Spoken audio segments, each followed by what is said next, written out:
Bonjour, bienvenue. Nous allons aujourd'hui parler d'Excel, les couleurs et comment lier une couleur à une catégorie précise. Donc sur macro, on va voir comment faire en sorte, par exemple, que la Peugeot soit toujours bleue s'il y a la Peugeot, et sinon que le bleu n'aille pas sur une autre catégorie. Pour ça, il faut comprendre donc les thèmes sur Excel, ensuite comment créer une palette de couleurs à soi et comment l'appliquer. C'est parti. Avant de parler du graphique, on va d'abord parler des couleurs elles-mêmes. Donc j'ai préparé une cellule que j'appelle thème et une autre standard pour comprendre en fait une petite nuance au niveau des couleurs. Par exemple, la couleur de remplissage. Ici, vous avez en fait deux familles. On n'y prête pas souvent attention. Voilà. Il y a une famille couleur standard et une autre famille couleur de thème. Très bien. Donc je vais colorier cette cellule avec une couleur de thème. Voilà. Je prends la quatrième et puis celle-là une couleur standard criarde. Voilà. Donc la couleur de thème, c'est une couleur changeante. Donc elle peut varier d'un poste à l'autre en fait. Celle-là ne bougera pas. Pourquoi?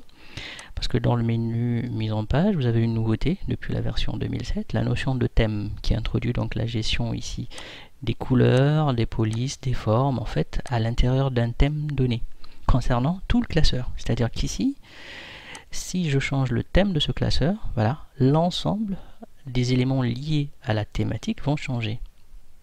Police, couleur et tout. Donc, vous remarquez que ma cellule E3, E2 bouge, mais en jaune, ça ne bouge pas sur G2. Ok? Donc, ici, quand vous voulez une couleur qui ne bouge pas, vous utilisez les couleurs standards. Maintenant, comment est-ce qu'on va faire pour raccrocher une couleur précise à une position de données ici? Pour cela, jetez un œil ici. Nous avons sur cette palette de couleurs là en fait une gamme de couleurs nommées à chaque fois. Par exemple pour la palette Office, tout le monde est calé sur Office par défaut, sauf intervention de votre part. Vous avez des couleurs en fait dans un certain ordre ici, des couleurs donc de texte, ici des couleurs concernant les liens hypertextes, le fond, première catégorie, deuxième catégorie. Donc pour mieux le voir, on va aller sur là, tout en haut, sur personnaliser, tout en bas. Et à l'intérieur, nous avons en fait ici une zone qui nous permettra de choisir les couleurs qu'on veut. Donc, bien sûr, là, on va fixer en fait les couleurs, les couleurs sous forme de couleurs standard. La première partie qui sera la plus intéressante pour vous, ce sera la partie couleurs d'accentuation. Je vais y arriver, voilà.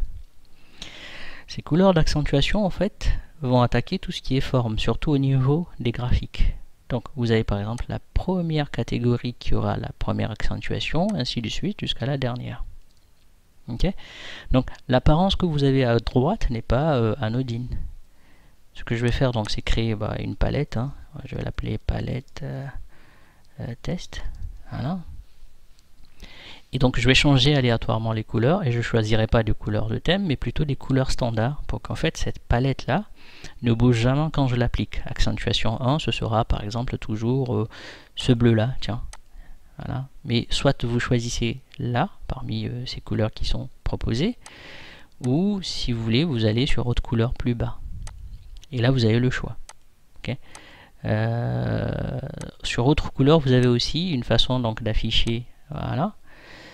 Cette famille donc de cette petite palette qui est là, ou sinon ici vous pouvez aussi accentuer la même couleur que vous choisissez ou l'éclaircir légèrement, voilà. Et puis là on mettra un rouge, voilà.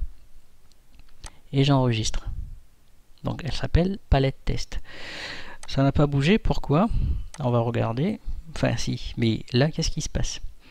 Vous avez en fait la palette qui est appliquée. Vous remarquez, hop, hop, hop, voilà, je clique dessus. Donc la Peugeot, qui est ma première information ici, voilà. Oui, petit souci de mise à jour, d'actualisation à l'écran. Donc ma Peugeot qui est là est en bleu, Citroën bleu, machin, chouette truc, ainsi de suite.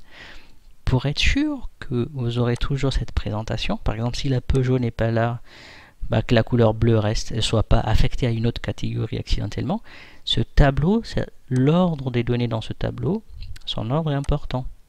Par exemple, s'il n'y a pas de Peugeot, simplement vous effacez la Peugeot, c'est tout. S'il n'y a pas de BM, c'est pareil, vous effacez. Donc ici, c'est la position qu'il faut conserver en fait pour vos catégories. Maintenant, vous allez me dire oui, mais dans les tableaux on a des choses plus complexes avec des positions différentes. Oui, c'est à ça que servent les fonctions de recherche. Vous pouvez dans un tableau qui est très grand aller rechercher la Peugeot, et si la Peugeot existe, vous affichez Peugeot ici et le résultat ici de la Peugeot à côté. Voilà, comme ça vos fonctions se chargent de libérer cette information là, voilà, et votre graphique sera fait là. Donc c'est pas parce que la Golf manque à l'appel que le rouge va passer ailleurs, vous voyez. Donc c'est aussi simple que ça. Maintenant ça fonctionne, vous le voyez, il y a deux petits inconvénients, il y en a toujours.